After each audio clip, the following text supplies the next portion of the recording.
அமெரிக்காவில் Los Angeles பகுதியில் காட்டுத்தீ பரவி வரும் நிலையில் அதை அணைக்க தீவிர முயற்சிகள் நடைபெற்று வருகிறது.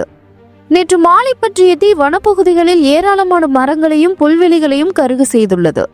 மேலும் குடியிருப்பு பகுதிகளுக்கும் தீ பரவியதால் ஏராளமான வீடுகள் பற்றி எரிகின்றன. இதுவரை 5 சதுர கிலோமீட்டர் பரப்பளவிலான வனப்பகுதி மற்றும் குடியிருப்பு பகுதிகளை காட்டுத்தீ அழித்து விட்டதாக மாகாண அதிகாரிகள் தெரிவித்துள்ளனர். வனத்தை ஒட்டிய லாஸ் ஏஞ்சல்ஸ் நகர பகுதியில் உள்ள 13,000த்திற்கும் மேற்பட்ட வீடுகள் ஆபத்தை எதிர்கொண்டுள்ளதால் தீயினை கட்டுப்படுத்தும் பணியில் கலிபோர்னியா தீயணைப்பு துறையினர் தீவிரமாக ஈடுபட்டுள்ளனர்.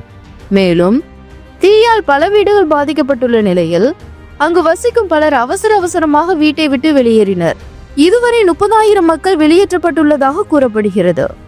காட்டு தீயால் ஒரே நேரத்தில் வாகனங்கள் குவிந்ததால் சாலைகளில் போக்குவரத்து நெரிசல் ஏற்பட்டது.